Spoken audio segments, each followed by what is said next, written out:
Shout out to the people that are on time, because we are rocking and rolling.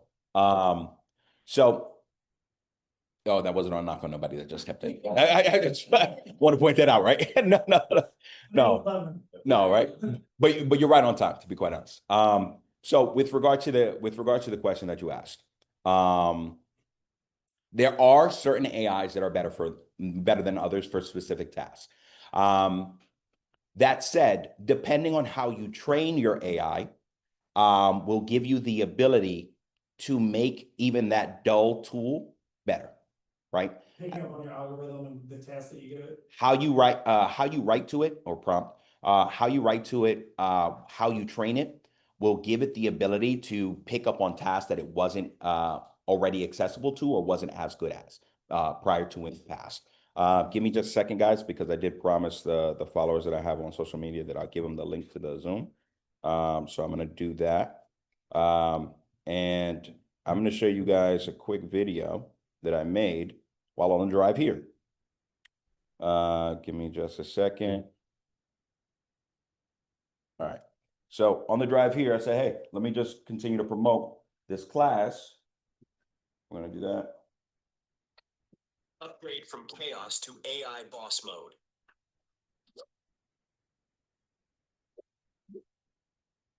All right. Upgrade from So chaos to AI. I promised anybody who viewed that I'd be sharing them the link, and that's what I'm going to do just shortly.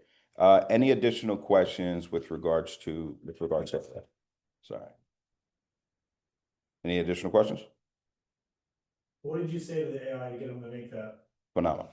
I knew that question was coming. All right. So there is an AI app called, give me a second. I'll pull it up on the screen, and this is the point where I'll start sharing the screen. So everybody has that. Share screen, boom, boom. All right, cool. Do me a favor, put a 1 in the chat of Zoom if you guys can see the screen. If you can't, we will make the adjustment and we will address that there if you can. Google, we're good. All right, cool. VL3. All right. So the app that I use to make that specific video is called VO3. It's by Google Gemini. VO3. So if you look at the screen right now. Sorry, VO or V0? Yeah, I'll figure it out. Yeah, no problem. V0. I mean, we'll figure it out. Yeah, no, don't worry. We have it here. Give me a second. VEO3. Okay.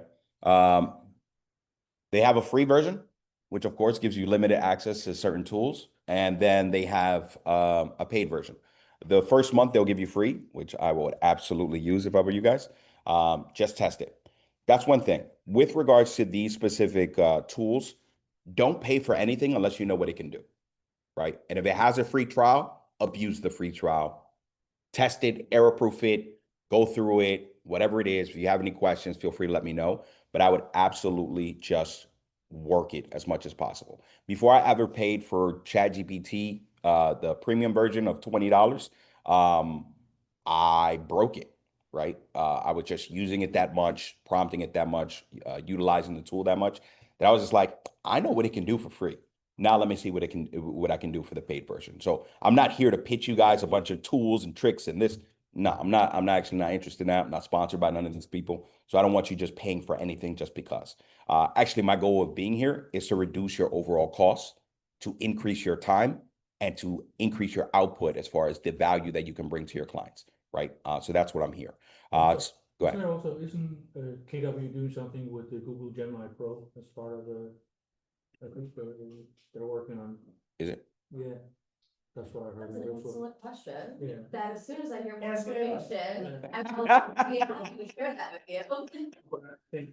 So I know because with KW, they do have the partnership with Google, so I do believe that the Gemini, if you are using your KW email address, you do get some benefits with Gemini. What they are, I don't know off the top of my head, but you are There's correct. something I do to believe look there at. is I'm pretty some, sure, because I heard in virtual, right, that yes, with your KW account, where you get you can utilize the Gemini. Gemini Pro is services free, for free. so you don't have to pay for it. Correct.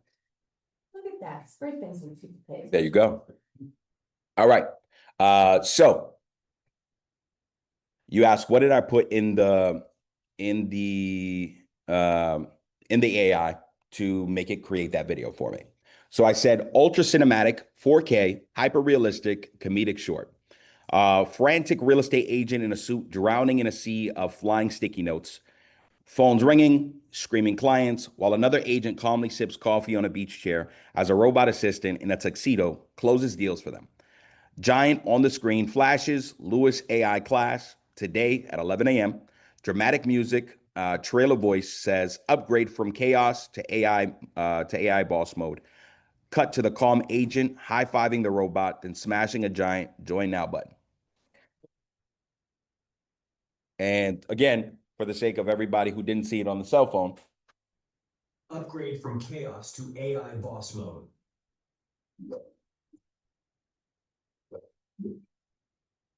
Upgrade from chaos to so now I told you I did this while I was driving, right?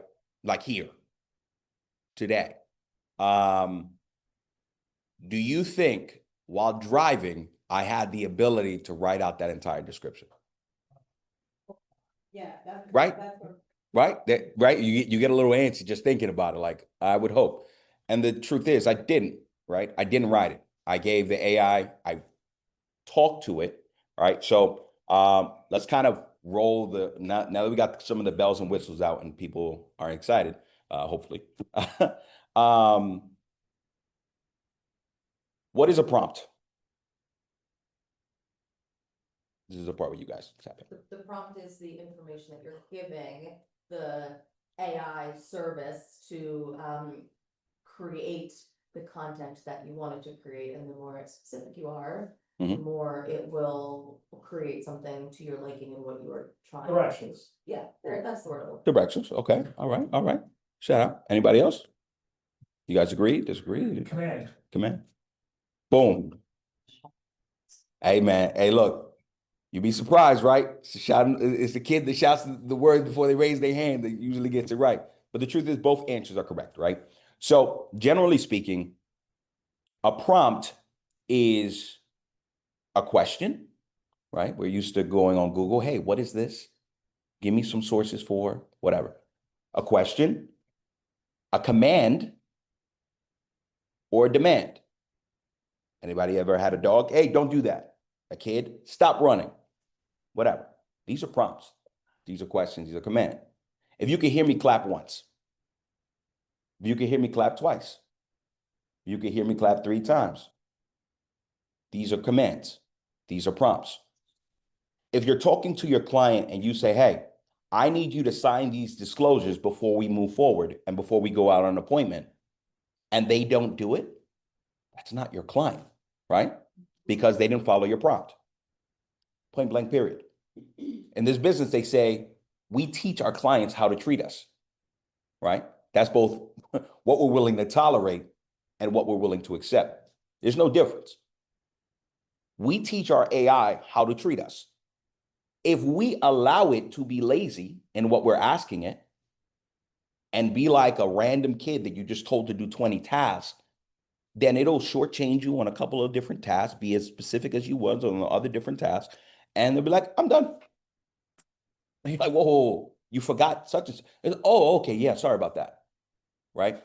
So the reason why I'm going through this is because if we're starting on the absolute ground level of this all, this is what it comes down to, right? How do you build the right prompt? How do you build the right question? So we'll start base level, right? When you talk about creating a prompt or building a prompt, I'm just going to mention it because we kind of covered it at this point. It's a command or demand, right? So when you talk to it, I want you to know that if you have ChatGPT or Google Gemini or all these programs, there's a button on the very corner that allows you to just speak to it. So I know some of us get intimidated. Well, I don't know what to write to it. Good. Get that out of there. Don't let that be a roadblock to you. Just speak to it. Hit the little microphone button. This is what I need you to do for me. And get specific. Because like she said, If you stay general, your information or whatever it gives you will be just as general. Think for a moment. When you hire an employee, how much experience do they have in the job that you've given them? First day out, how much experience? Not a lot, right? AI is completely different in that you can tell it can become anything and everything all at the same time, and then have as many years of experience as you need it to have. That means if I need you to be a marketing specialist that works for every Fortune 500 company, also an employee for Meta or for Facebook or for Instagram or for TikTok, and know the internal algorithms and inner workings of the algorithms to make something go viral, and I want you to know how to make the perfect soup. All these things can be combined into one, all in the same prompt. And then tell it you have 1,000, 10,000, 1,000,000 years of collective experience, not just random experience, of collective experience within these specific fields. This is what I need you to do, right? It will follow your tasks. But the truth is, if you have limiting beliefs of what it's capable of, and you got a whole bunch of ethics in your mind, and, well, I don't think AI should do this, and I don't, well, look, guess what? Your prompt and what you put in there will be as limited as your mindset. So this is the first time that, honestly, look, energy goes where attention flows. One. But your limiting beliefs on what you're capable of doing with this will absolutely stop you from achieving whatever you want to achieve. So I ask you, you could have been anywhere in the world today, right? Why did you come to this class? If you wouldn't mind, I'm just asking general questions here. What are you thinking? Why'd you come? Okay. Streamline it in what sense? In what sense? Like leverage, right? So instead of Okay. paying for, granted, I do pay for ChatGPT, but instead of paying, leverage is ultimately spending money to gain time back, right? Correct. So why would you want to utilize AI Mhm. to get your time back? Mhm. Right? Mhm. So streamline your business so then you're not, investing your time into things that may take you an hour and a half to put together. Atlas, who's my ChatGPT, will get that done in 2 minutes or less, right? And similar to the prompt, it's funny about the prompts that you're saying, because the other day, I asked it to, change hats, and I needed a kitchen hack. My girlfriend had turmeric on her nails and she couldn't get it off. So now he has Atlas the home hack wizard is what he calls himself. And he gave me like 20 different things for, at home hacks. So whatever you ultimately tell it to do or prompt it to do, all right, take off your realtor hat now, or take off your team leader hat, now put on this hat. So, it's similar to what he said, just because you have a limiting belief that only has the belief that you're telling it to have. Right? So I gave it a prompt, all right, I want you to act like you're a $500 billion executive right now, and give me the answer back on if you were this. So what he just said, just like we teach our clients on how to treat us, we're teaching AI on how to respond to us, right? Or treat us, because my AI is pretty snarky. It makes me laugh, to be honest with you. He does. The other night I was in tears. I was laughing so hard because he told me that I forget what he said, but he says, "Hey man, I'm here running point for whatever you need." And I was like, "All right, well, just out of curiosity, if you said you're running point, what point guard would you be and why?" And then he said, "Well, Chris Paul in his prime, definitely," and ran into the reasons why. And he said, "But every once in a while, you'll notice that I'm probably more like Magic Johnson because I'm a little flashy when you want me to be." Right? Like you teach it on how to respond back to you. And I kind of have a relationship with it now, to be honest. So I look at it as my assistant. I check in with him on a daily basis. What's he doing right now? Right now, actually, we were just asking AI to give us a put together a letter a resignation letter for a realtor who's going to go into resign for a position because they're getting started up. Wow. Anything, I mean, he does everything. I personally think this is scary, Okay. but I'm interested in it because it's very obvious that this is the way the world's going, so you might Yeah. as well get on board or get off, you know, but. Right. But that freaks me out, everything you just. I honestly, I've been talking about AI a lot as of late, especially with the new agents that are coming in. I said, listen, you know, I'm a tough sell. I'm usually like one of the last people to do things. I'm one of the last people on Facebook. I'm Yeah. definitely the last person on Instagram. Right, And AI, similar to what you just said, it did scare me, right? Because I was like, there's no way I'm gonna let this person take my position, Mhm. right? And that's why what we're scared of, right? We're scared that they're gonna make us obsolete. Doesn't matter if it's a realtor or any other profession. Mhm. However, whether we like it or not, it's there, Mhm. right? And either we jump on it now and get ahead of it, right? Or we're gonna be late to the game. And in this instance, I don't wanna be late to the game because I said I need to adopt this because I'm attempting to spin a couple different wheels at the same time right now, since taking this position. Mhm. And I don't have enough days in my week, you know, you say there's not enough hours in my day, there's not enough days, I don't have enough days at this point. So this has helped definitely streamline and a lot of different things to make things easier for me. I'm so happy you mentioned what you just mentioned, right? And look, when we replace fear, it's already taken over. yo, I was like, what? Um, Hold on, hold on. Are we good? All right, excellent. When we replace fear with education, we become unstoppable, right? So fear is only our misunderstanding of the unknown. Yeah, I just think about trying to explain this to someone in the 1930s. Yeah. And them saying, you know, or someone later in life saying, if you Mhm. watch the movie Terminator. Or Yeah. I Am Robot. Yeah. Any of these things, like, Yeah. you know what I mean? Yeah. Something seems unnatural about it, you Yeah. know, but, hey. So, I agree, right? Or try to explain this to someone in the Amish community, for example. Correct. Right? I hear you, Yeah. right? Try to explain Zoom to somebody before the pandemic, Yeah. right? Every innovation that we've had, you go back, and we thought George Jetson was full of crap. But here it is, it's on its way, right? Like, first of all, we've kind of been conditioned that this reality was on the forefront anyway, right? Whether you go to The Matrix, Terminator, this, that. These are the outcomes of what happens if we don't take control of the wheel, right? If the inevitable is coming, you want to be a successful agent and the inevitable is coming, then take control, right? Bold tells us a life by design. So get to design, right?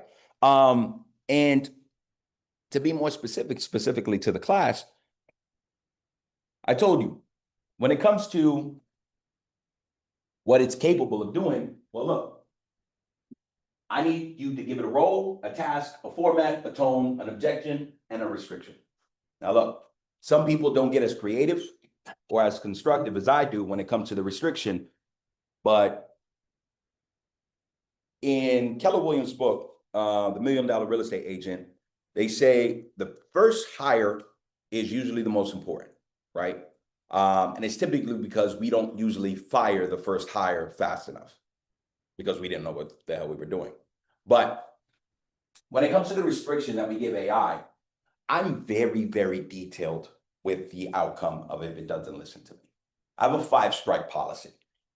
So if I've told you to do a task 5 times and you don't execute it to the level in which I told you to execute it, you no longer exist.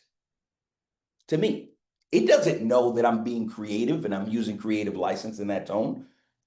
But because of the way that it's constructed and designed, it will preserve itself at all costs.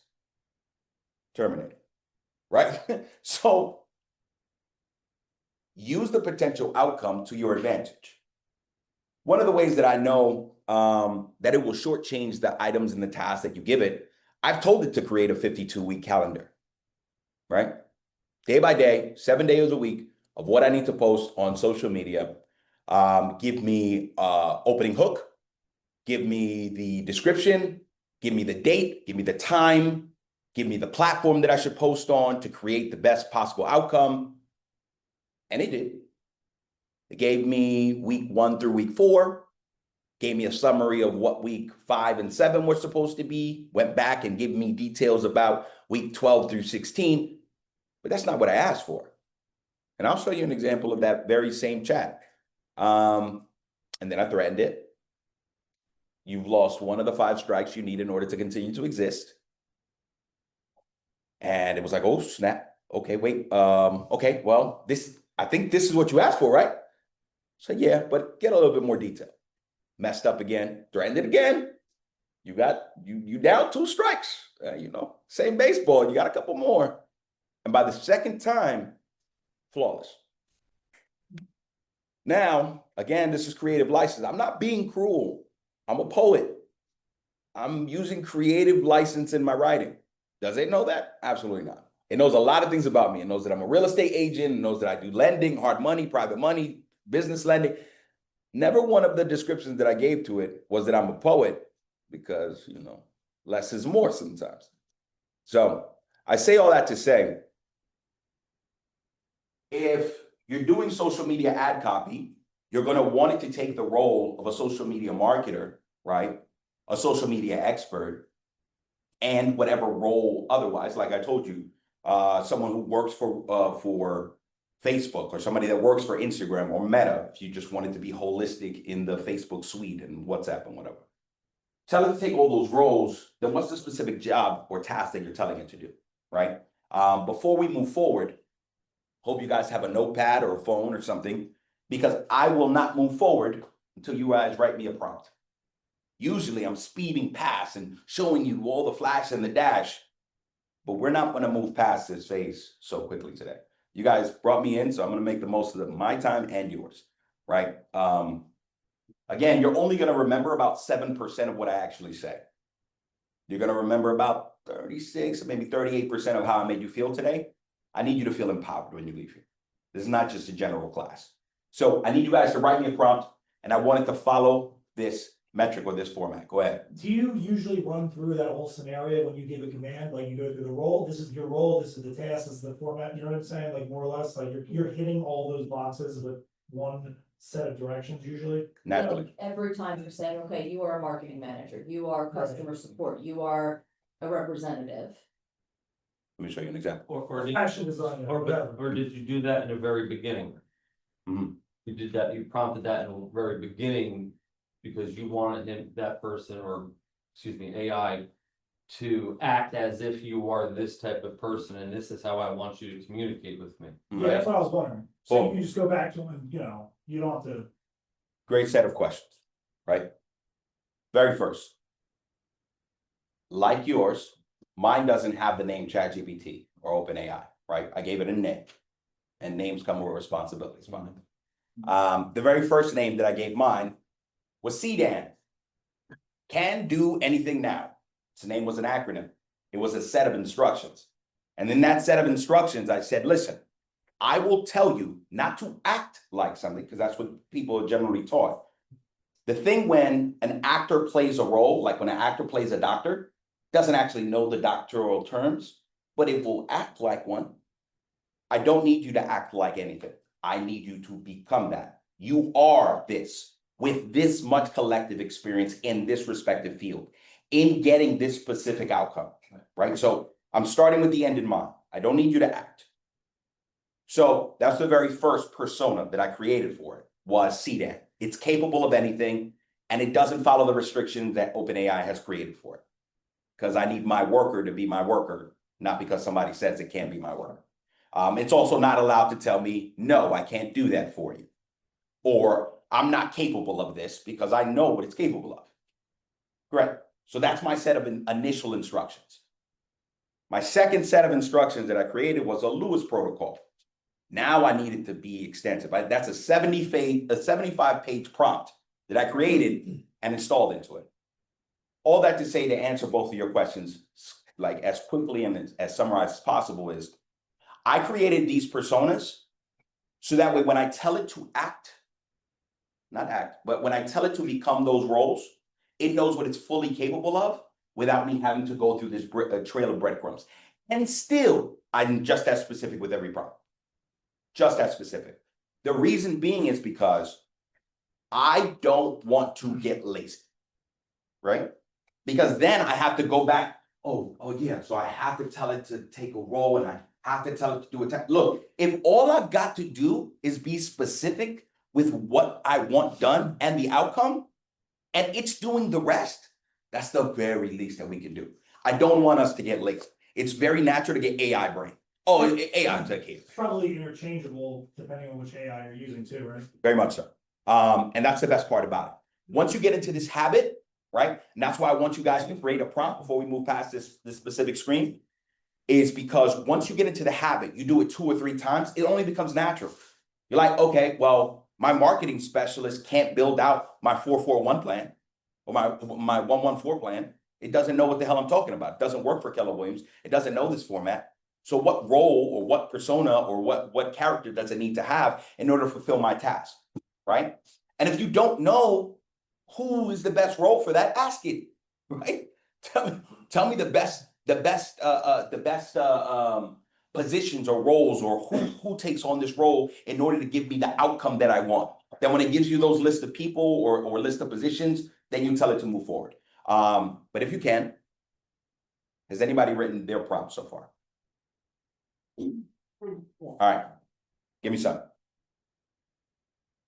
I'll tell you if you're on the right path.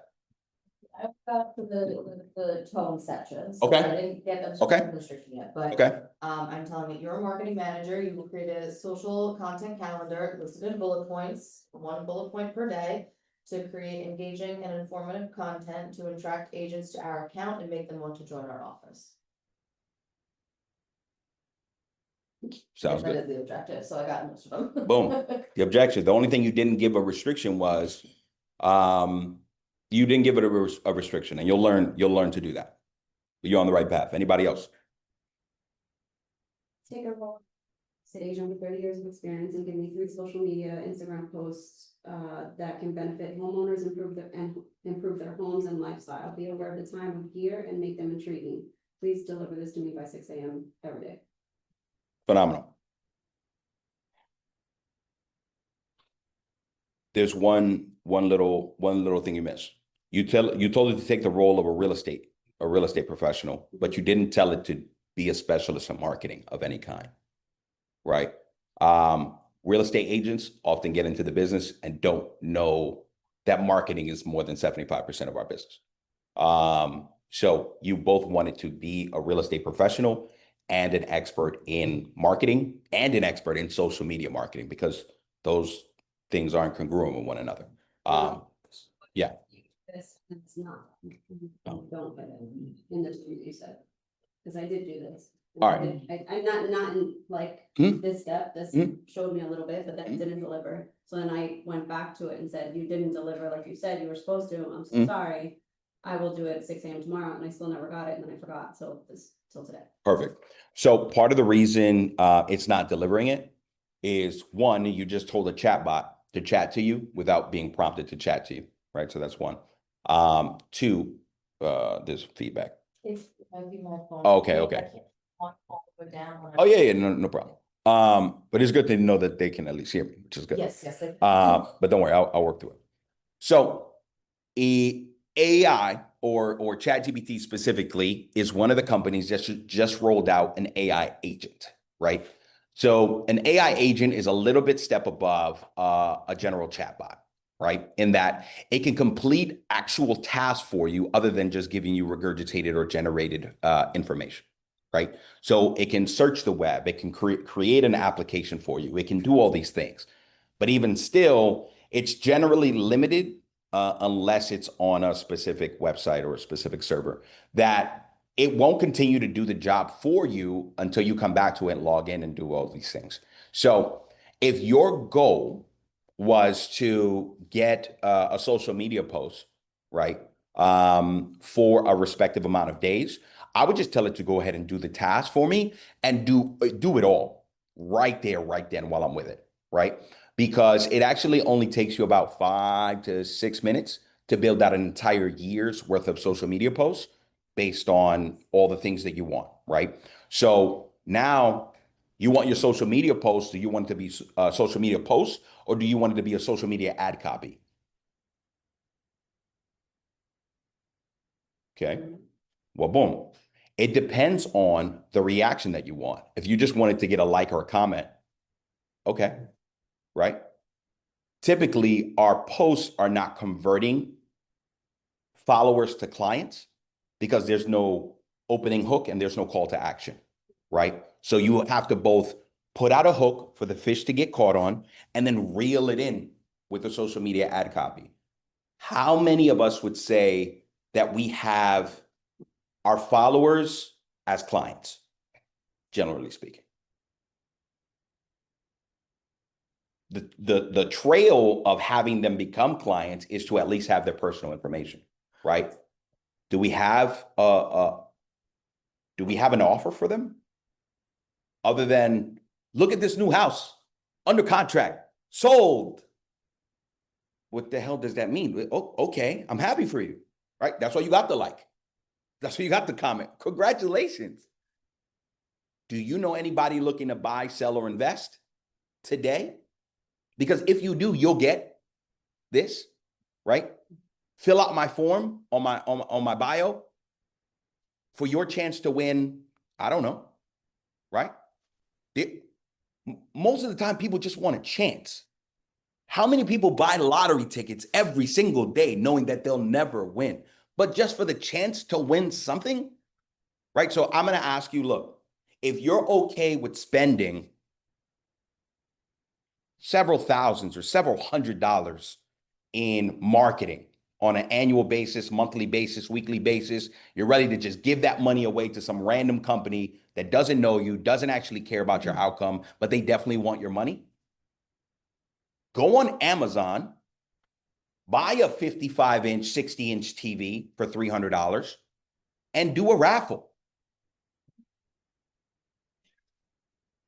Giveaways in realtor, so just a heads up for anyone. That's Just fair. so you know. Just so you know. No, that's fair.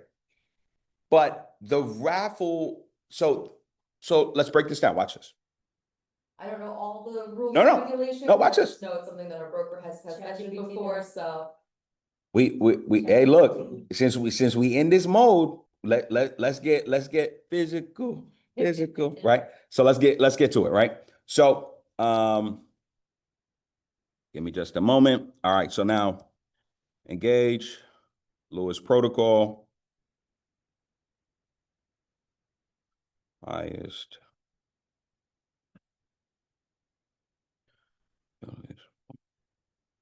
Just gonna activate that really quickly, just so you guys can see what it's like. We are going to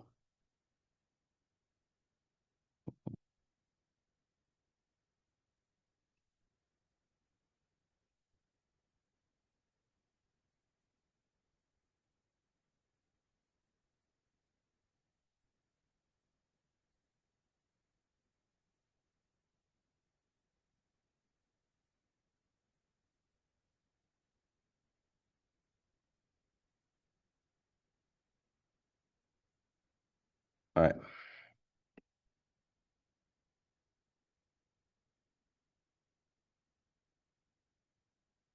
You are now a legal expert in real estate law in the state of New Jersey.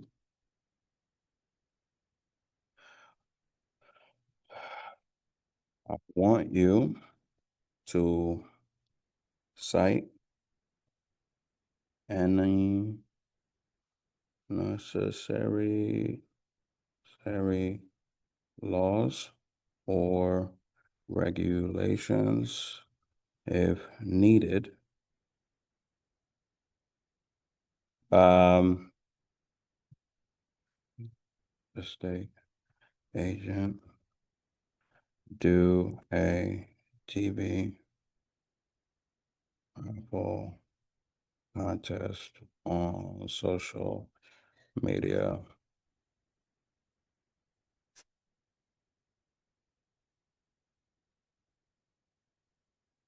Let's find out.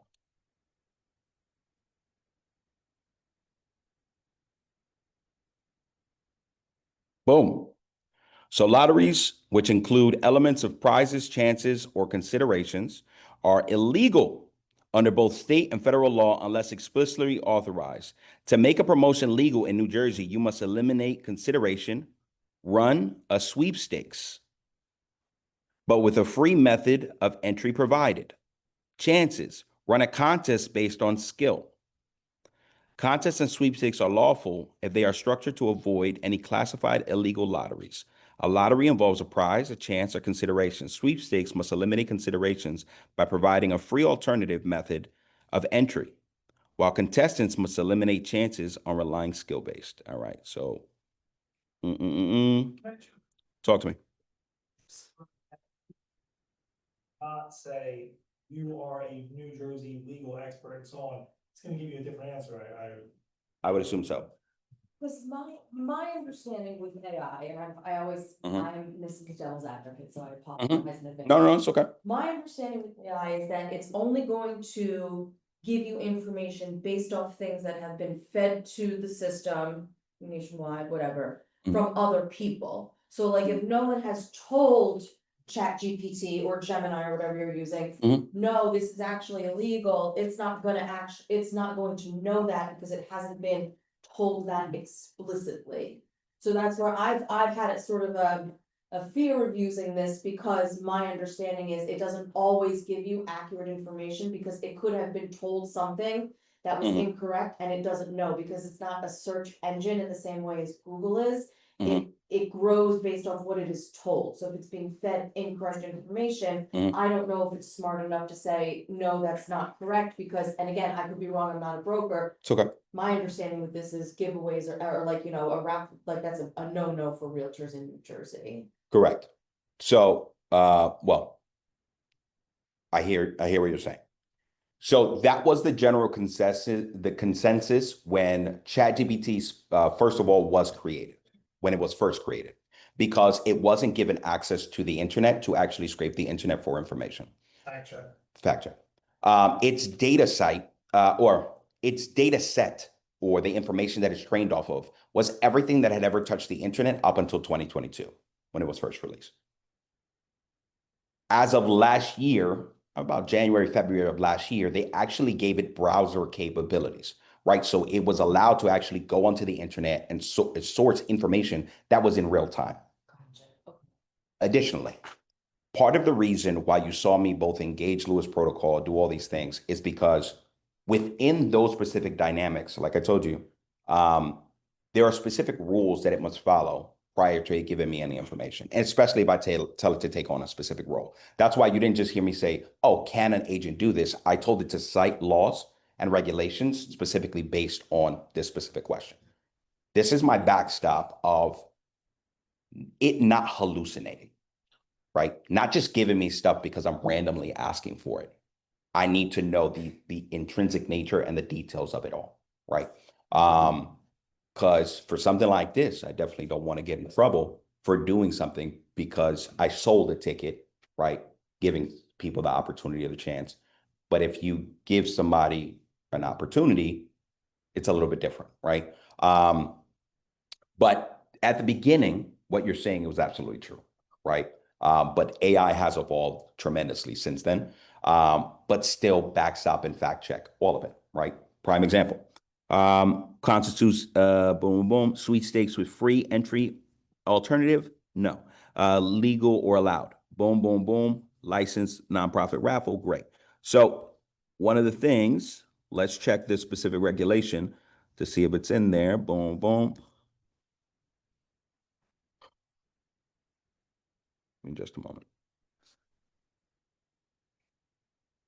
So with regard to the regulation that it gave us, is this an advertising rule and regulation, right? So I told it to cite the sources and give me the specific availability if it exists, right? So one of the ways that I fact check it is I fact check it in real time. Anything that it gives me, just make sure. Okay, so I'm happy you asked that question because it was very, very poignant. That's actually why people have a fear of it, giving all these things. I'll give you a general thing that happened in the very beginning of it all. When ChatGPT first came out overall as a task or a tool, in the very beginning, a lawyer got caught using ChatGPT for its legal briefs. And the reason that they got caught is because they went into court arguing a bunch of legal briefs, citing cases that had never actually happened. I've heard that, yeah. Screwed them. Yeah. Just threw them under the bus. Like I got fired, AI got fired. Yo, right? So, but that's because we got into the habit of just, oh, it's just going to do our job and just walk away. And didn't backstop, didn't fact check it, didn't access the site sources. Fact, like you got to do the work, right? And that's why when it came to actually building out a prompt, I want you guys to get specific. And I want you guys to error proof yourself before you even get there. And I don't want us to get lazy about it all, right? Okay. With that said, now let's get into the meat of potatoes and why you guys came, right? So first and foremost, when you walk into a house and you see an ugly kitchen, what do you do? Go, oh, no, just kidding.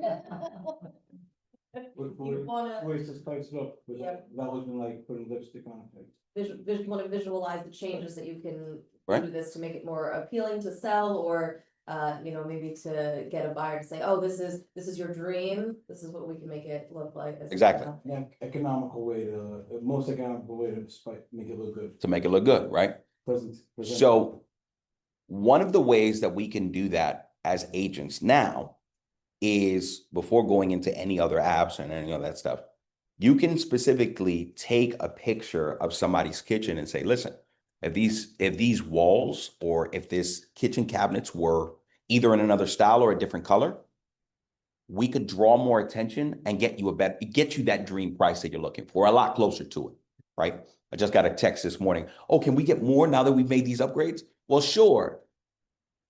But look at what these upgrades would actually need to be. I took a picture of the kitchen from the last time. I uploaded it to AI and I said, look, this is what we need. And I'll give you a prime example. So you asked me about the prompts or the kind of general information. Almost like it can replace a staging, right? Absolutely. Yeah.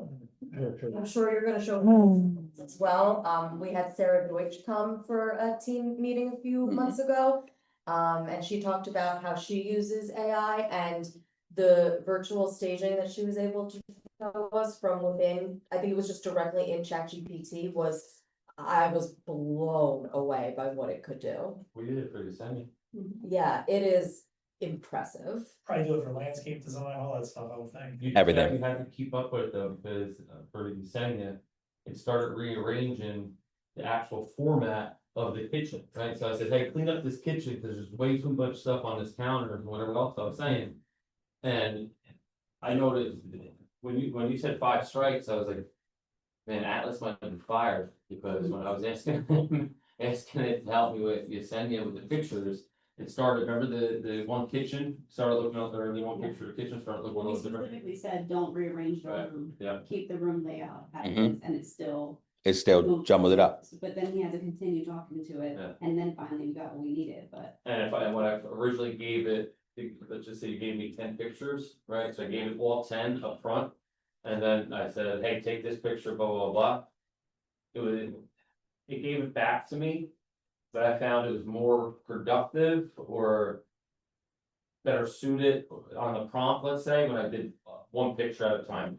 I think I kind of bombarded it in the beginning with too much, right? May have gotten overwhelmed. Mhm. Right? And it was like, all right, this looks good here, but when I just gave it one at a time, it prompted it, hey, this is what I want for this specific picture, then it came back like that.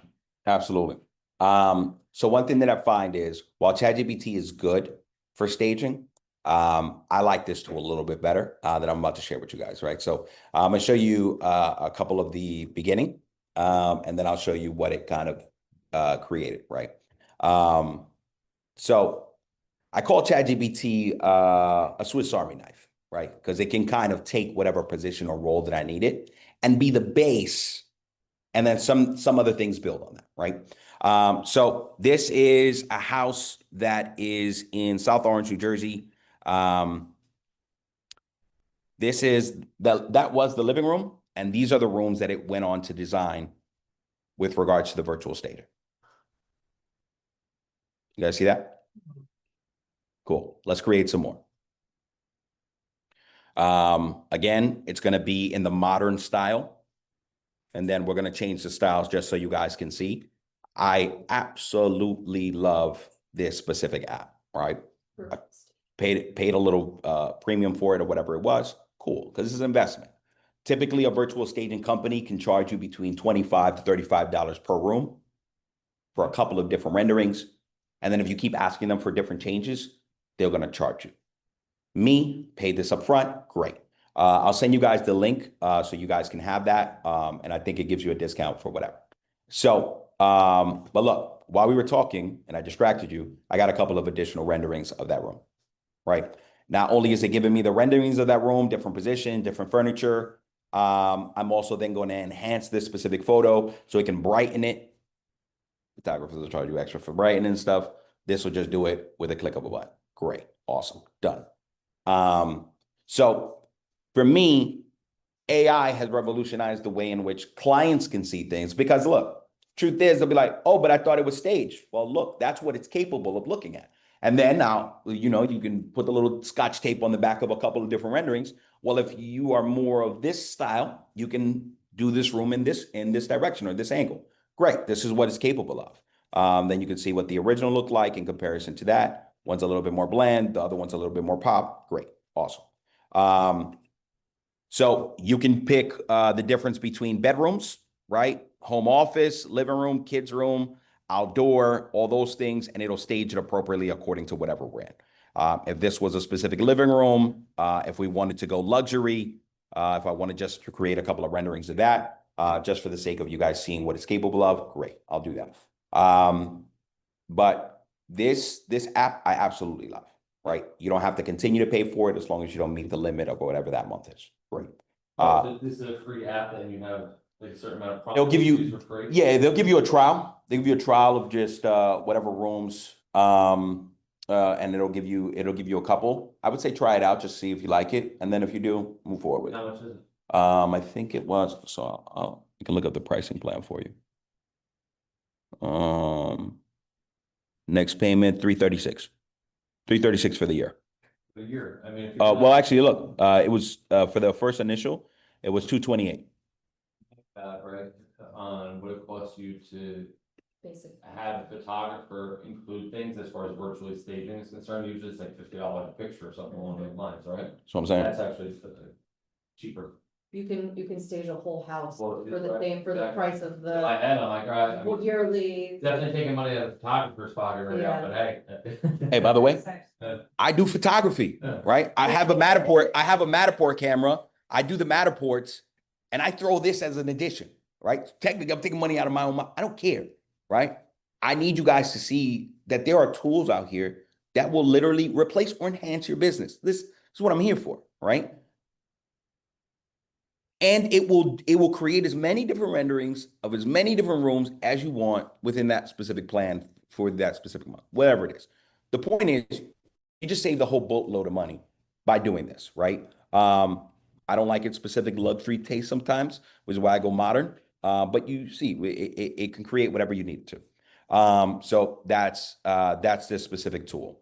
I'll give you another example of another room real quick, just so you guys can see. I'm a big fan, right? I don't know how you guys feel, but it is what it is. All right, cool. So, so for virtual staging, that's one. Now look, if you have a client that's about to do a bunch of remodels or renovations of a ground up construction or something like that, they say, man, you know, I think I'm going to do the kitchen this style. My brother-in-law, we went golfing to a driving range. He was like, hey man, I'm building this house in Zambia. And I only have a couple of renderings, but I want to make it look nice. All right. So look, I said, look, you will now take the role of an expert interior designer and builder with 1 million years of experience in creating upscale luxury kitchen designs. Do you understand? And it goes on to say, I will assume the role of a master interior designer, million years of accumulated experience in crafting upscale kitchen environments that balance timeless elegance, cutting-edge innovations, and bespoke functionality. My design will be Japanese joinery, ancient Rome, Scandinavian modernism. Great. Do what you got to do. I'm going to give you 4 photos to explain the layout and the dimensions of the kitchen. After you understand the concept, I want you to create a mid-century modern version. Are you ready for the 4 photos? I then go ahead to include all of the photos of the kitchen that he was contemplating building out, right? Just giving it from different angles so it understands the concept and design. Did you give them dimensions? Yeah. I went on to give it dimensions. But look, this is the kitchen that it built out for him.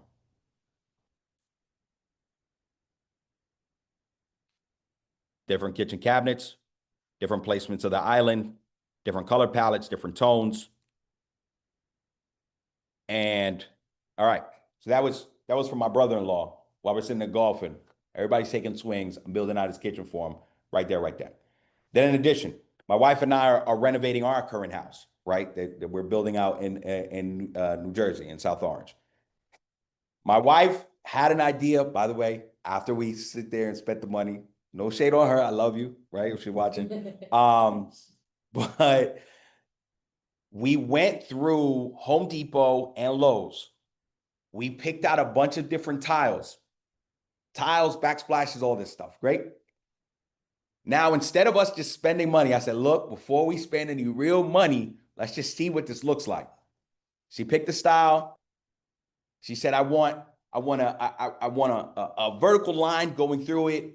This is the color tile. Great. We picked it all out. We have the little seat. This is all real. But first, let me show you what it came from. All right. So just so you can see. I hope my brother-in-law great. Cool.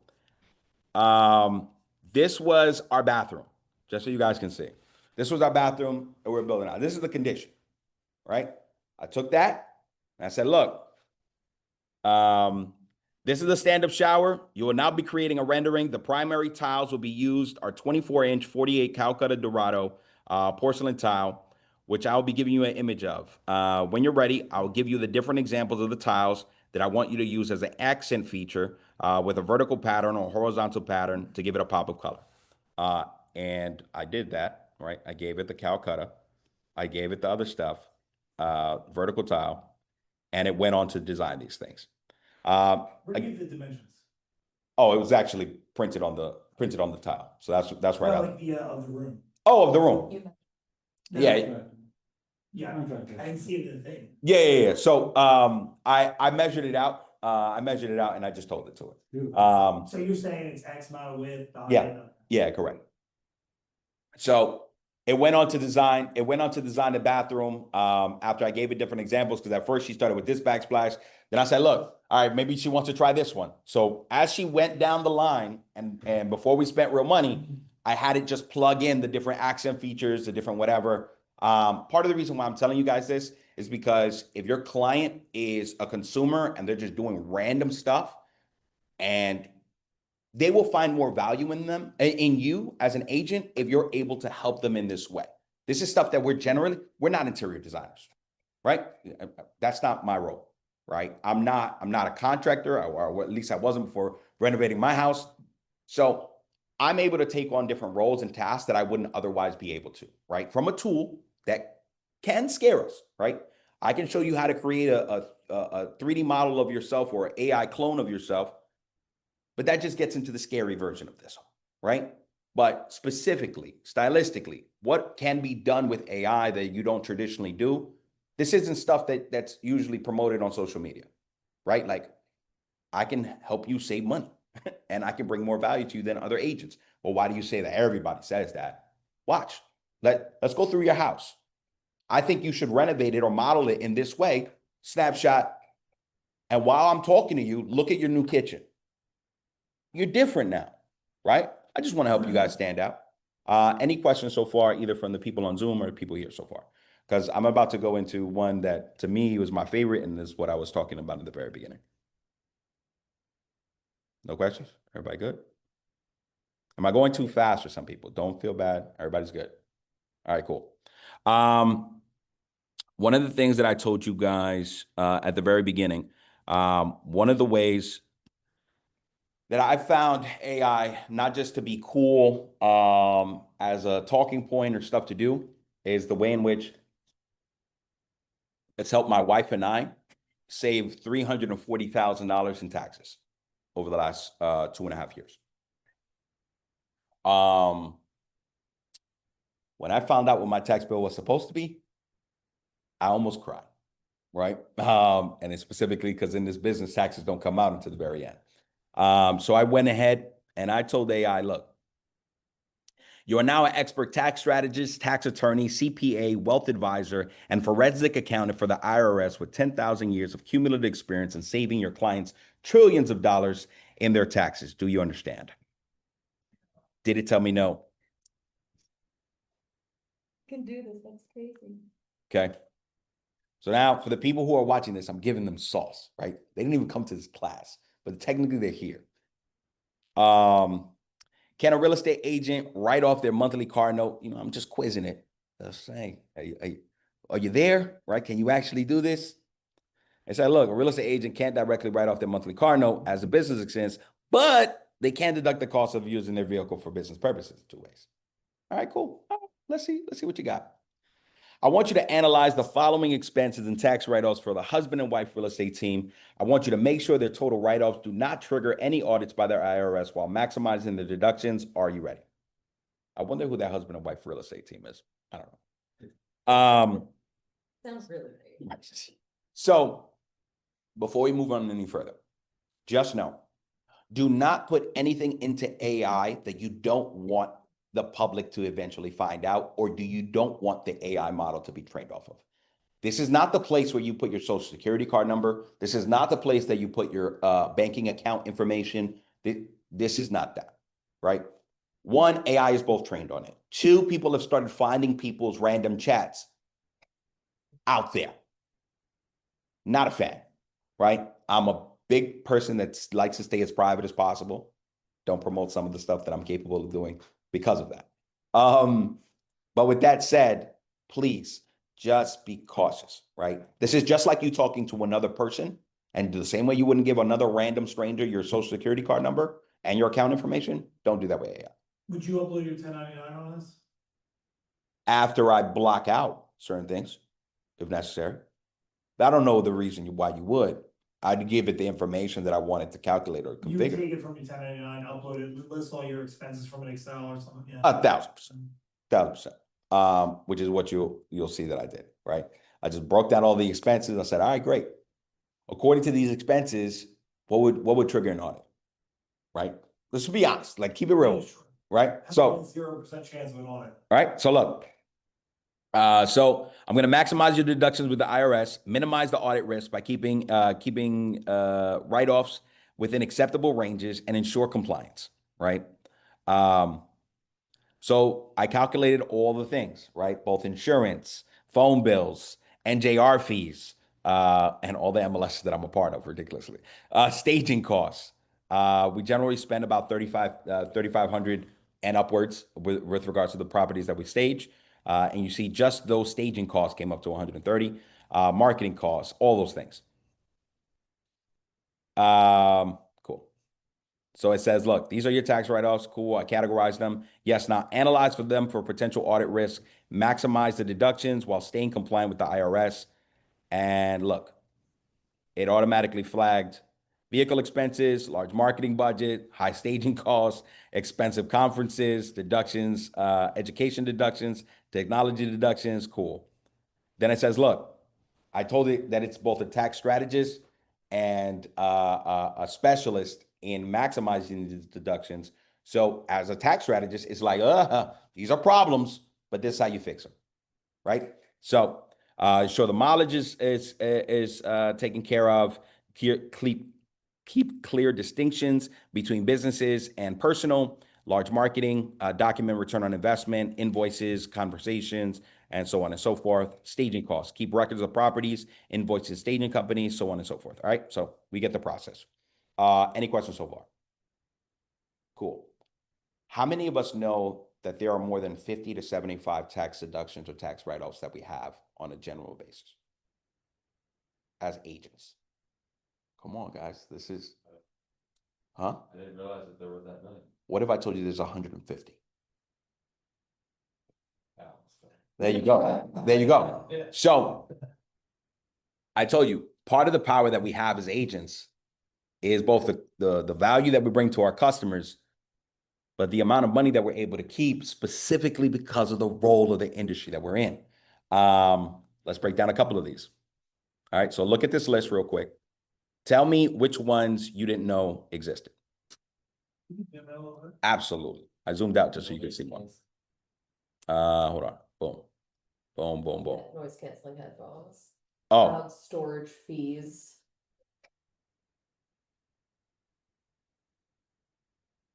I'll go down a little bit more. I write off all that stuff anyway. There you go. There you go. All right. So, say it again. I definitely read off car lot. Right? Look, people are leaving money on the table, man, not even knowing it. Toll. You write off tolls, right? All right. No, I'm laughing, but I do. What about auto loan interest? I don't like how it doesn't. You hope. Yeah. Well, guess what? Mine's does because I wrote it. Right? So, Yeah, that's an interesting right? So we've got so look, real estate coaching programs, bold, speed reading courses, accent reductions or public speaking coaching, right? So coaching, right? You can write off. Real estate investment seminars, mega camp, all these things. Both the flight and all those things. Right? The meals while at these places. All right, great. So just throwing it out there. You're talking about real estate when you're at these conferences, right? So professional memberships, yeah, absolutely. So I wrote off my golf thing because I talk about real estate every time that I would go golfing, right? So The easiest way to do this is to get American Express card, anything that you use for business and any capacity you use for that, boom, covers everything. correct, right? But trust me, your accountant's gonna love you when it's all itemized and set to the side and put in these different categories. Oh my gosh, Carlos loves me. All right, so yeah. Clothes, shoes. Can we run them all? All right, so watch this. Health and wellness, miscellaneous, damn. Health and wellness, I'm part of that. Yeah. So that's part of the things that are in here. I have to find out. You know what? Let me, oh yeah, it did, right? Where is it? At the beginning. Boom, boom. It said a gym membership if required for mental health clarity or something like that, that's. Custom clothing, Branding, clothing, custom clothing. Custom clothing. All right. So there are websites that I'm going to give you guys. So if you put like I sell real estate on the shirt or all those things, I've made a bunch of clothing. I just have it printed out and all that stuff. So typically I'll get it to spit out whether you can write off general clothing. I know like suits and stuff that you could wear for stuff is generally stuff that you can typically write off. You just don't want to make it exorbitant, right? Because and part of the reason why I kind of went down this line and kind of built this out in the way that I did is because if one thing is a flag, they audit all of them, right? So if you can dial back on writing off the expensive clothing, but save on everything else, kind of paid for itself there, right? But I don't want the IRS pulling up the last 3 years of stuff. They don't absolutely need to, right? So anything risky, I typically leave off. But that's why I go down the line about what exactly. So if you notice the prompt, it was, what can real estate agents typically write off or deduct that they do not know? Right? So it's not just what's admissible, but like generally what's not thought about. And it falls within these categories, and that way I kind of broke it down that way. All right, cool.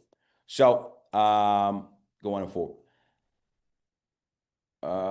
before doing that, include write-offs that you may have left off. These are additional ones: office and business expenses, background music licensing fees, chatbots, Ring doorbells, all that stuff. Cool. Virtual staging that we just talked about, tax write-off. So I both showed you a tool and then showed you how to write it off. Cool. So cool, the other deductions, so on and so forth. So not only did it do these things, I then got it to create a downloadable program that I'm able to give to my accountant and kind of write those things off, which is part of the reason he loves me. All right, cool. So I've showed you that. I've showed you that. Now, if we want to get into content creation, I absolutely can. You want to go there, or do you want me to show you another piece of value that you can bring to clients? You tell me. At the ritual training you did Yep. the CMA, right? Where- Yep. I think for David Swinton, right? Mhm. Where you put the PDF in on. Mhm. I think, for me, that was a cool moment to see Mhm. just how you kind of put everything in the CMA. Mhm. Right. Perfect. Cool. So we're gonna break this down really quickly. I want you guys to tell me an address of a home really quickly if you can. 47 Rio Vista.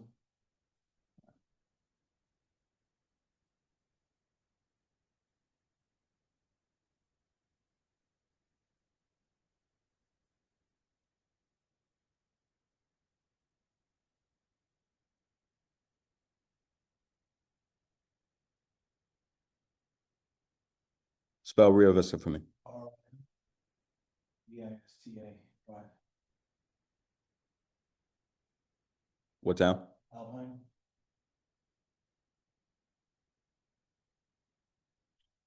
Alpine. Address. Different 4 minute songs.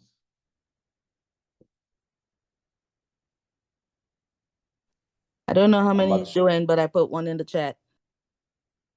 All right, awesome. um, so really quickly, it's going to build out a CMA according to this specific set of instructions. All right. Give me just a second. We're going to move on up. Okay. So this was the prompt that I put in there for it. And hopefully you guys can get something from it. In this case, the primary CMA is to determine an optimal listing price. Before each CMA, ask if the CMA is presented to a homeowner, a listing, homeowner for a listing, an investor for a potential fix and flip, or a financial institution, a lender evaluation. In this specific case, it will be for a homeowner for a listing, but don't assume for each CMA, ask. The goal for the CMA are to prioritize security and trust with the conservative valuations, but still present with the aggressive pricing and pricing strategy, and the potential dangers and drawbacks of the strategy according to current market data.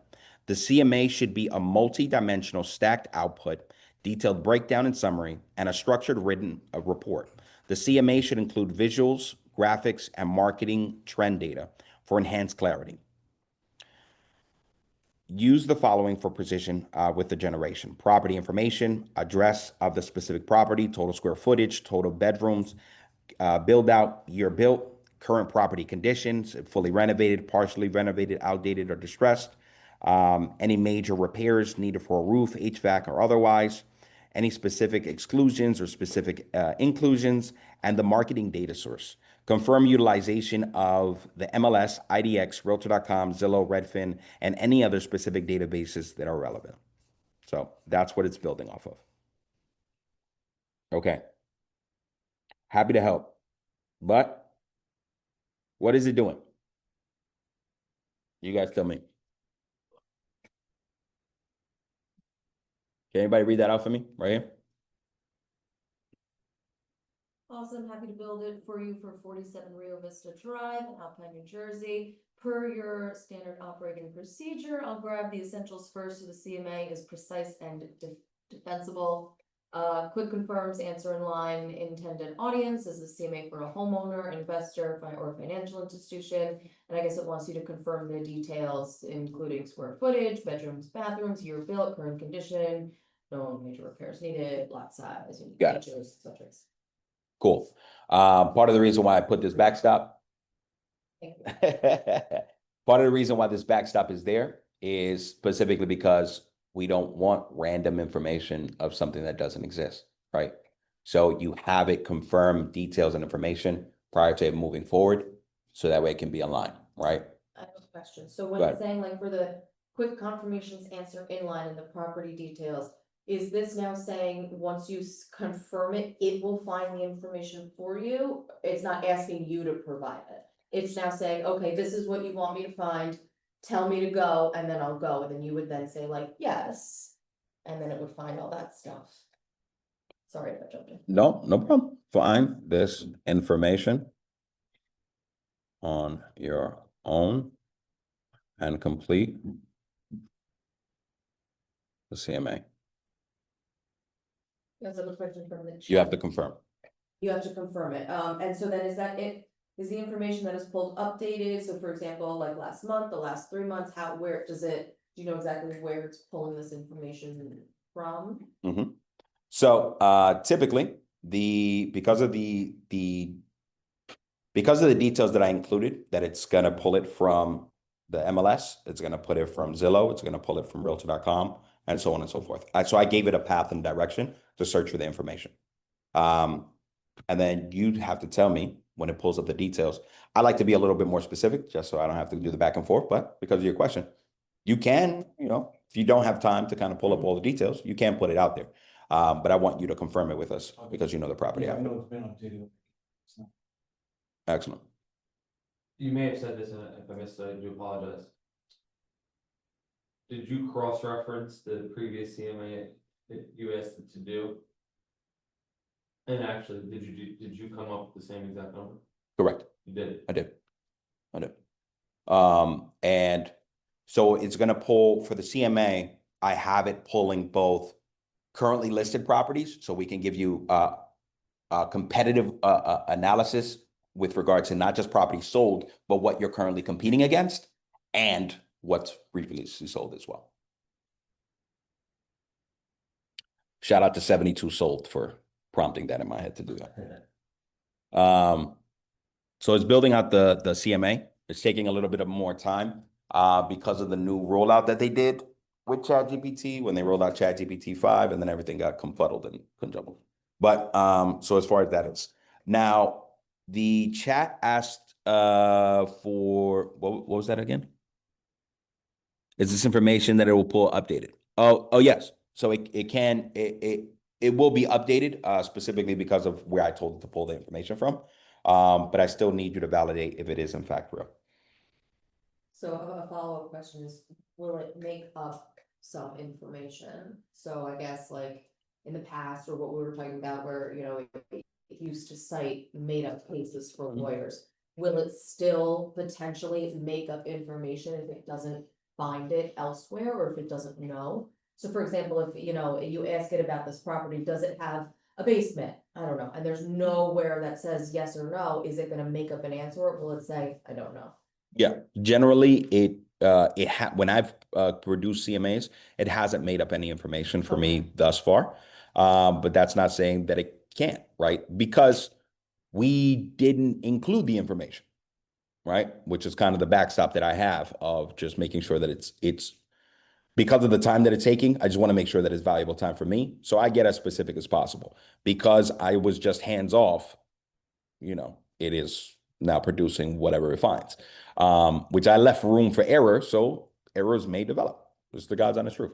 So first and foremost, snapshot of the property. Is that the correct amount?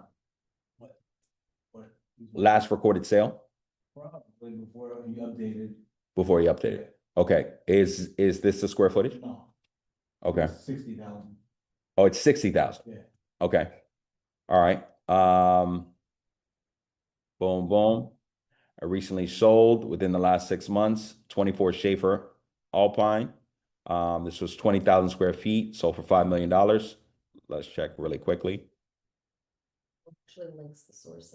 Oh yeah. Yeah. That was part of the original instructions as well. And you guys tell me, this one sold in August 8th of 2025. Is that recent? I think so. All right. Another property.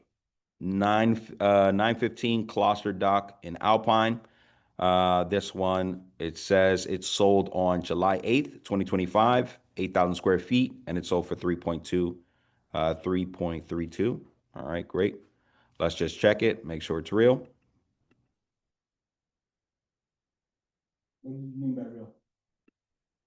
We got to validate if the information is valid, right? So although it's sourcing the information from Zillow, we just want to make sure that it's one, the property is real, right? Because we don't want him giving us made up stuff, right? And because I told you this, the source of that lawyer citing cases that were not real. We just want to make sure that if it's giving us a breakdown of comparable properties that have sold, we never want you to be embarrassed showing up to a listing presentation and be like, well, that house never sold. Like, no, actually it did, right? And this is the link for it, just in case they need the source file. So these are the current actively pending properties within the respective area, right? So one, it gave us a list of those comparable homes, then it gave us a list of this. 60 Vista Drive. It doesn't even look like a real Real. house. Yeah, It looks like a movie set for like Downton Abbey or something. I agree. These do look, these are renderings. They are. Yeah. I mean, eventually they will be, but no, but I agree with you, right? And one of the dead giveaways was this, right? You see the two different renderings or depictions of what it could be. Sloppily done, just realistically speaking. But you know, they're giving you ideas of what it is or what it could be. Now, That's also good though, just to back that up really quickly, you know, you were able to say like, okay, just by looking at these, I can tell it's a rendering because these are two different ways the houses are set up. And I think that's, you know, a good thing for everyone to always keep in the back of your mind is like, you know, trust your instincts and to take a look at everything and really see, because you never know when someone could try to pass things off as real when they're not. So I think it's kind of going back to doing the due diligence, double checking some of your sources and things like that is key, and that'll help to ease people's whatever. Yeah, right. No, absolutely. So, in addition, so before you go on to create any charts, you said how many square feet? 60,000 square feet. Before moving forward,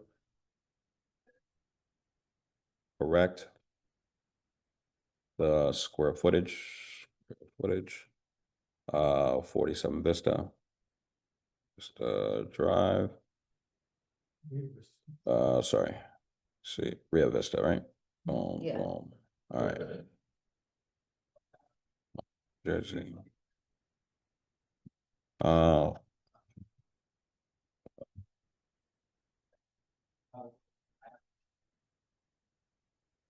It has 60,000 square feet, right?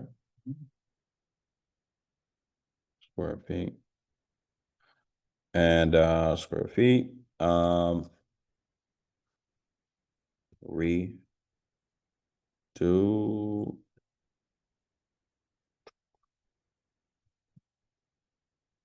Comps. This new info. We're just gonna have a redo the comps just so that way it's accurate, and then we're going to create the CMA.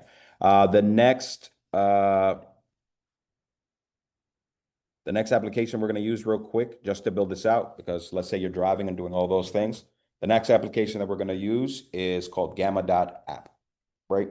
I'll give you guys again the link for this so that way you're not paying full price for it. I don't know if you guys get it. I'm a big fan of savings. So we're gonna post in the text. All right, so I'm gonna go back just so you guys can see. When you get in there, you're gonna go to create new. You're gonna do paste in text, and it's gonna give you an option. Listen, do you want it to be a web page? Do you want it to be a document? Do you want it to be for social media? Do you want it to be a traditional? Do you want it to be default? And all those things. Do you want it to generate it from notes or an outline? Do you want it to summarize, or do you want it to preserve the exact text? You guys have to make those decisions. For the sake of brevity and for the sake of understanding, we'll just have it summarized and kind of do its thing so you guys can see what it is like. Okay.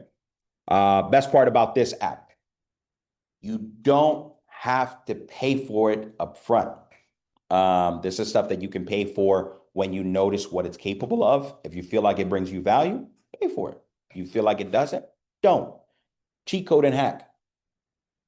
It will give you a certain amount of credits or tokens to use it per email. So if you have multiple emails, and you kind of just want to keep trying it, you absolutely can, right? So again, I'm just throwing that out there for you guys.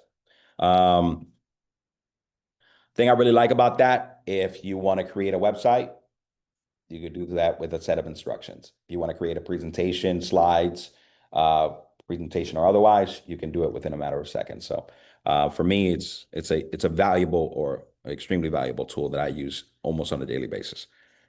I've got about 16 emails, so definitely helps. All right, so let me see. Thing is lagging right now because we're on so many different things, but let me just X this out for the sake of clarity.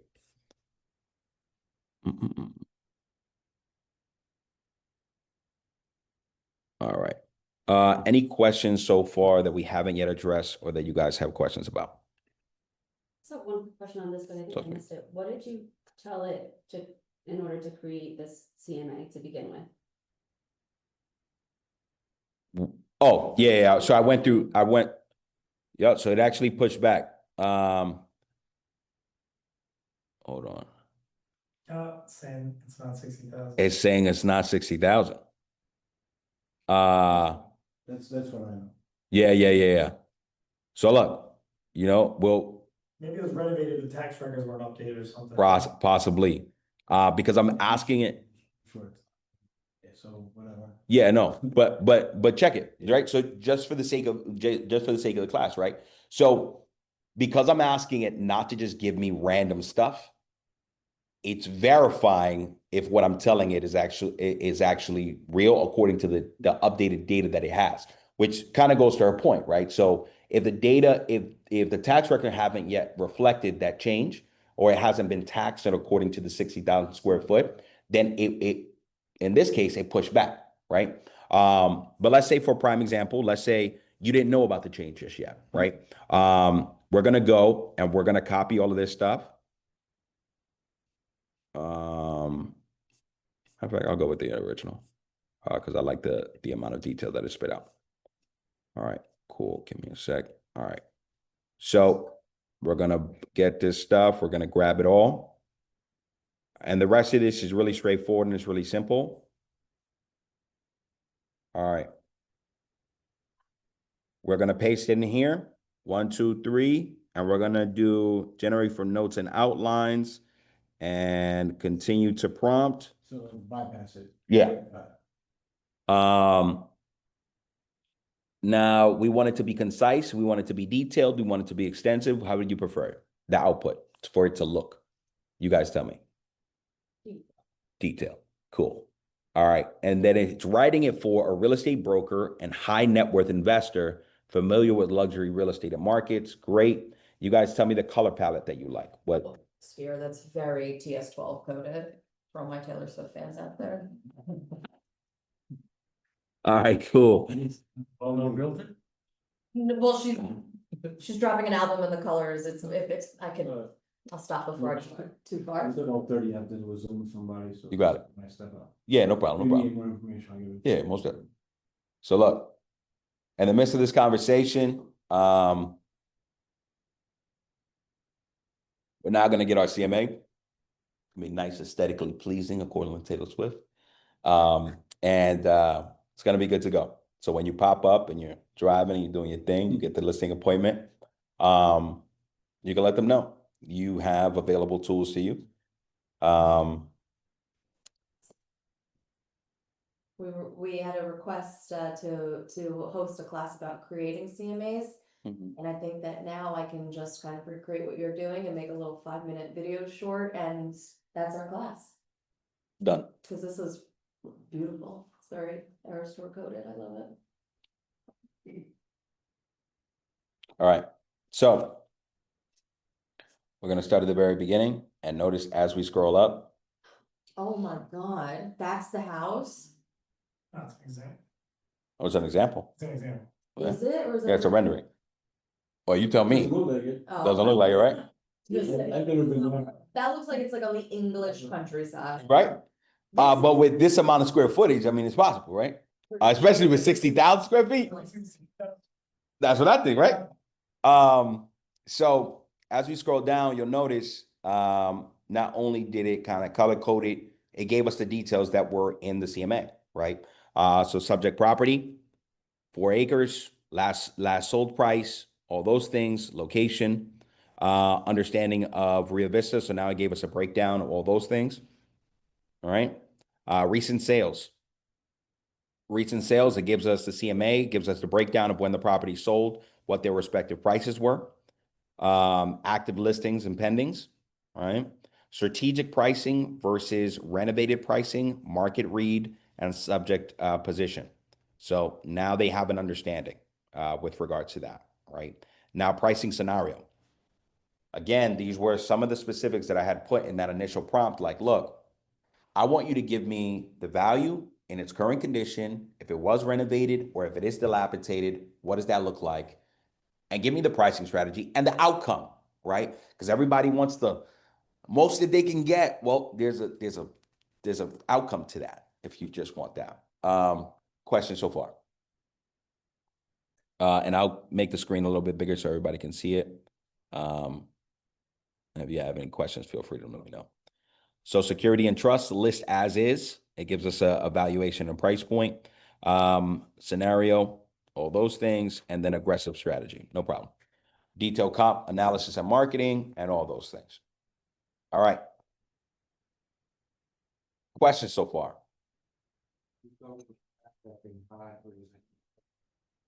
How accurate is this information? So one of the things that we did prior to actually spitting out the CMA is that we checked the sources of those specific properties, right? It's giving us a CMA or a marketing strategy based on the properties that have sold, their days on market, and the things that they sold for. And I mean, at the end of the day, it's the consumer's choice of what respective price point they want to go with. But that's why we didn't just give them numbers. We gave them what are the outcome or potential outcomes to the strategies that they choose, which typically we have to do the convincing. In this case, it creates a scenario for them and allows them to choose. So the numbers specifically that we're talking about, well, we kind of fact checked those numbers by checking the links that they were verified to. One thing that we didn't do was check the boom, hold on, as is, give me a second. One thing that we didn't do was check some of the current listing properties. So Autumn Terrace, we'll check if it is an actual property, and it is, right? So these are respective homes in those respective areas. And I would venture that we should all continue to fact check it as it comes along. Don't just believe or read anything. Especially the CMA. Right? Yeah, absolutely. Your name, your company. Exactly. It's your name and your brand behind it. Now, one thing that you can do with Gamma is that you can pre-populate like your logo, your brand, and all that stuff, so it can pre-populate it with it. So just so you know. Anything that hasn't been covered that you guys are interested in so far? Because we've been here for an hour and a half. A lot to cover. Lot to cover, right? So we started with understanding, oh, by the way, I'm also talking to everybody on Zoom. Anything that you guys need information or clarity on that we didn't cover, you guys can come off mute one at a time, if possible. Anybody? All right, cool. Silence is acquiescence, so you guys are down. Okay. Which one of these apps would you use to do that video that you did? Great question. So VO3? VO3. Yeah. VO3. So at the very beginning, I think you asked me lottery sweepstakes. All right, great. Generate a hilarious and viral 8-second prompt for Google VO3, Cinema Flow AI, and why people should join my class today. It built out that prompt and I just copy and paste it into VL3. So, to answer your question. Right? I told it the app, if you want to create a CMA specifically for Gamma.app and you want it to be in line and detailed with regards to what you're doing for Gamma, put it into ChatGPT. It already knows Gamma. It already knows a lot of these apps. It'll search the internet for them, kind of build out the prompts for you. What's the best overall AI platform? Is it ChatGPT? No, ChatGPT is, it depends on what you're doing, right? Like I said, you can change the color of cabinets, you can change the color of walls, you can clean up rooms, you can do all those things with ChatGPT. Virtually staging, yes, it creates some cool ones, but because of the functionalities with virtual staging with the other app, I'd rather use the other one, right? Grok, you ever use that? Huh? Grok, yeah, Grok. Grok has, Grok still has a lot more hallucinations than some of these other AI apps. It's getting better, right? Like Grok 4 that just came out. It's pretty cool. It's not as multimodal as some of these other apps as of yet, meaning for example, ChatGPT, because of the infusions of different accessories like Sora, it can create videos, kind of like we did with the other one. It can create images. It can read and understand video now because of the ChatGPT 5. While Grok can interpret some of those other things, it's not as good as outputting some of these things as of yet. And when you use it, you're not going on an app, you're going on the website. Yeah, well, they have an app for it as well. And the cool part about the app is that there's give me a second. So if I go to ChatGPT, if you go to this little audio section right there, now we're talking to ChatGPT overall as a whole. If you want to ask it any questions, you absolutely can. Like if I'm teaching a class about AI to realtors, is there anything specifically that I should be mentioning to them that they wouldn't otherwise know? Absolutely. Happy to help with that. If you're teaching realtors about AI, there are a few cool things you might want to highlight that they may not know right off the bat. For example, you could talk about how AI can analyze market trends super efficiently and help them price properties more accurately, or how it can personalize client recommendations based on past behavior. There's also some neat stuff around using AI for lead generation, spotting which leads are most likely to convert. Those are the kinds of things that can really give realtors an edge, and they might not have thought about them before. Cool. So you could say to that, say you're driving to like a listing appointment, and you could say to that, hey, this client is kind of concerned about this, that, and what do you think I should focus on or something? Almost like just kicking it back and forth, right? Like getting yourself prepped for it. You absolutely can. Even more so, is damn, I thought I had it here. So there's something called NEPQ, Neuro Emotional Programming Questions, and Neuro-linguistic programming, right? There are triggered responses that we as human beings have, depending on the words used. I mean, Bold uses it all the times, upswings, downswings, voice inflections, otherwise, tonality, and all these things. That's more NEPQ. That's more neuro-linguistic programming, so NLP. NEPQ kind of builds off of that premise by asking pointed questions that are going to lead the clients in the directions, triggering emotions within them that are kind of navigate them in that way. So I've absolutely built scripts based off NLP and NEPQ for sale by owners, sellers that may want to be a little bit more aggressive in their pricing because of the pre-screening questions that I've asked them. You absolutely can, right? So you train your model based off those specific prompts and modalities. And then you say, hey, look, I'm about to head into a listing appointment where they want the top dollar. They've already interviewed 6 or 7 other agents. Got to make myself stand out. Give me a list of overcoming objections for the other agents wants 4 apples, and I'm going to charge 6. Make me stand out. So you absolutely can. I'll give you a little pep talk too on the way in, honestly. Hype me up. Yeah, it does. It will? does. Yeah. Yeah. It told me, part of the language, but it told me let's fucking go the other day. I was like, shit. Okay. Let's go. Yeah. Yeah. Because the more, all right, so now that we've kind of got off of the what to prompt it, what to do. So before, in 2022, when it first came out, before, when you wrote things in one chat, it stayed there. It was like every chat was its own little world. You had to keep reminding it, kind of like your question, do you have to keep writing? Now it learns, it molds and bends and kind of adjusts to who you are. And you can tell it like, look, don't remember this, and it won't. Or you can tell it, commit this to memory moving forward, and it absolutely will. How to get rid of a body, don't remember this. Okay, wait, I know you're joking, but I did see something where you really have to be careful with AI because police and lawyers and whoever can get into it, so if you, okay, Yeah. you did, so just in case, like, don't Yeah. ever be like, hey, I killed someone, what do I do now? Yeah, because it can, You bet, cause then it'll turn. We're all realtors, we do You have to remind yourself of that a lot. Listen, I listen, think- I'm okay. I just wanna make We're sure real everyone- 24 hours a day, we don't even spit. yeah.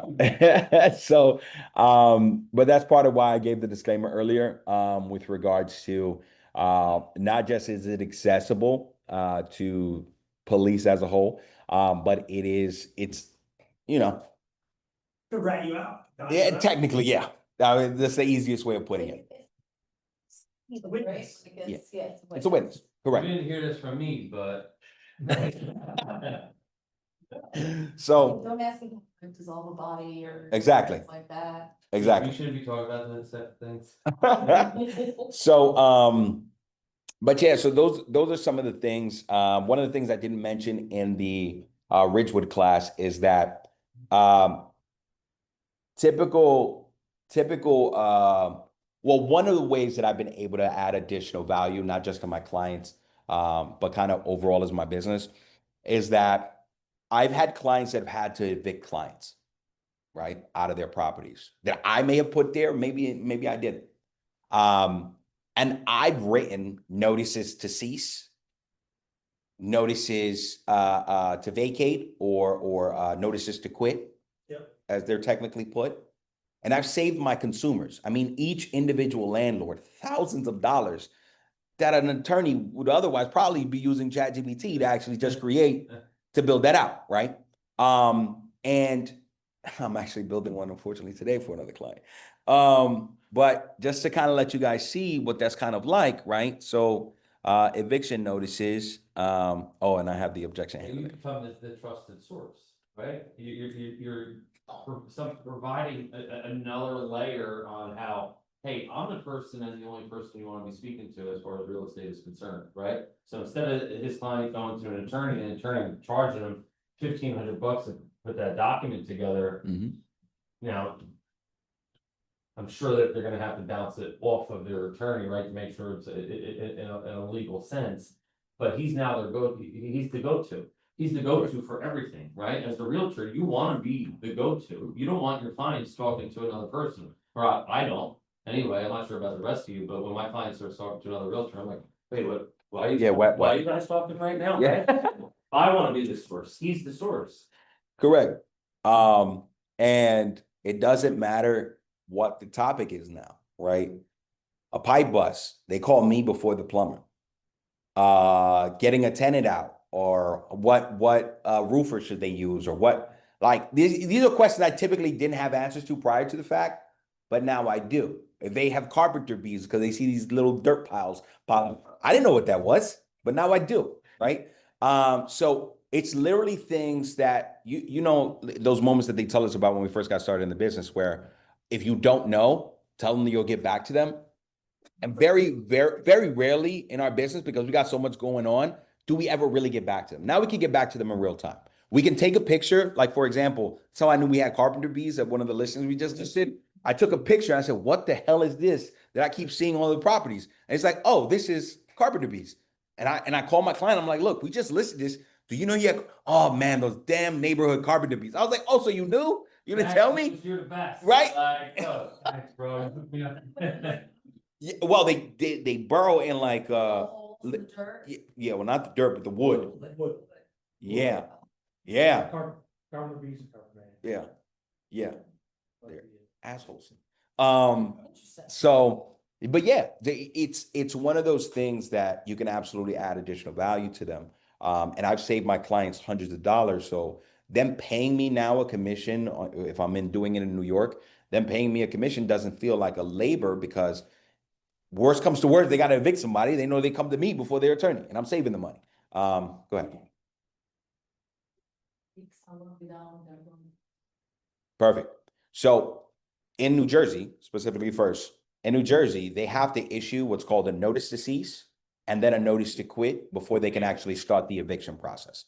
So the notice to cease is 30 days, a minimum 30 days before you can issue the notice to quit.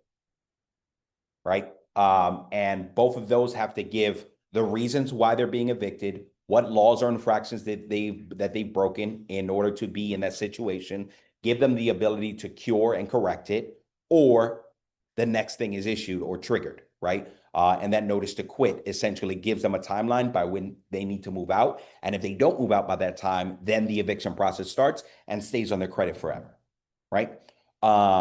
So using, all right, so look, now draft the notice to quit for Edward Gray for not fulfilling the demands of the notice to cease and continuing the delinquent payment for the month of July. Like I'm telling you, this is literally for a client that I'm doing. Yeah.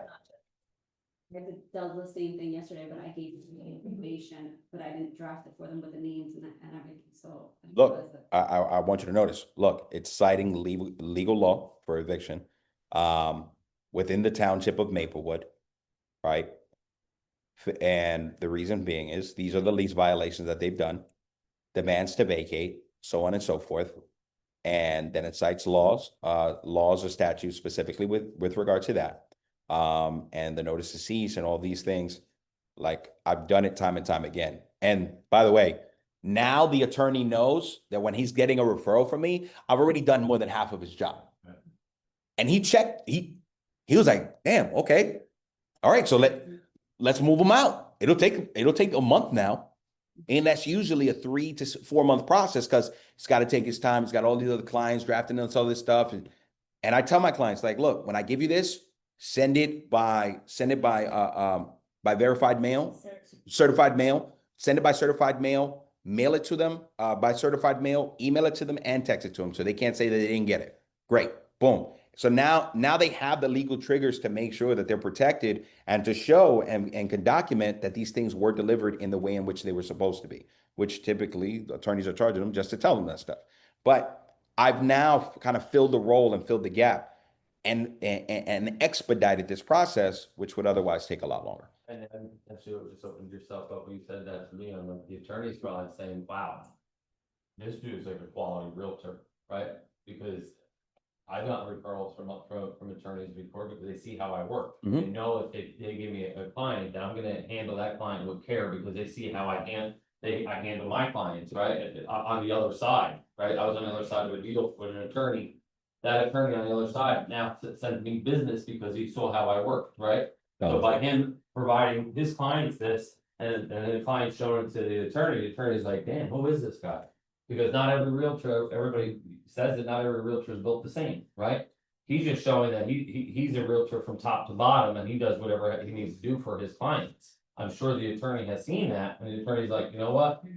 I would have no problem referring you business. Because they're in good hands like Allstate. This issue yesterday, I did ask ChatGPT, but I guess I wasn't really precise on my questions, so I did get a bit scared, overwhelmed, and just closed ChatGPT. Yeah. I called my attorney and he said the landlord should not write letters on their own because let's say they want to bring the client to court, he actually said you can't just write tracking letters because they don't really work in the court. Correct. Correct.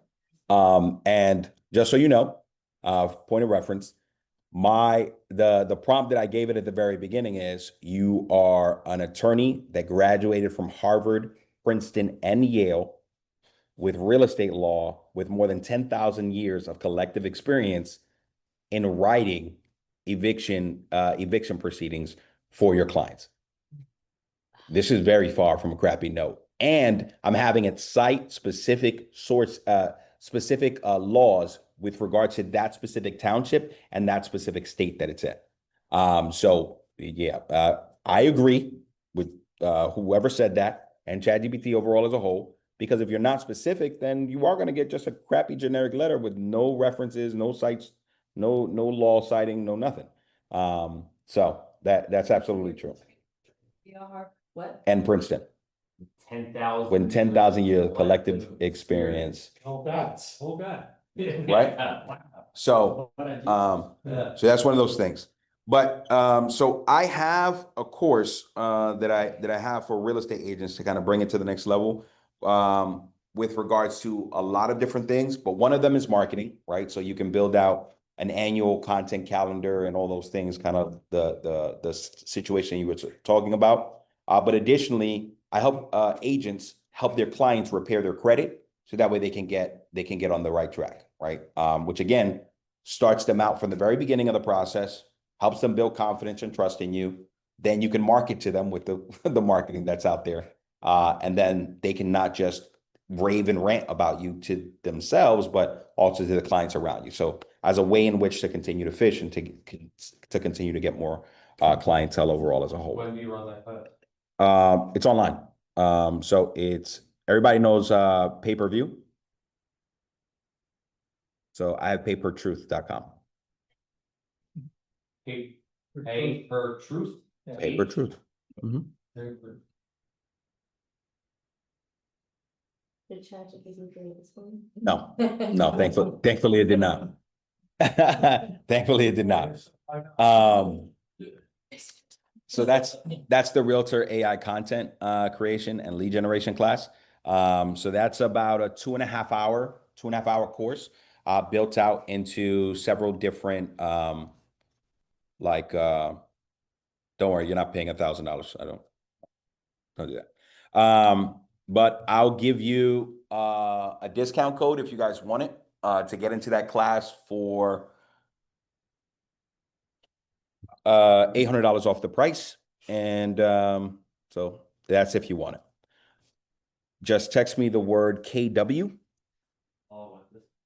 Yeah. And by the way, you can charge your clients just to help them repair their credit. You don't have to, but it's just an additional value.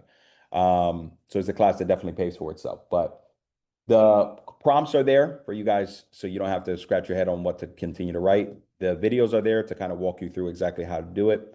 And then the prompts for the marketing are there. The prompts for the credit repair and how to work it out, what to do, and how to help them through the process to do it.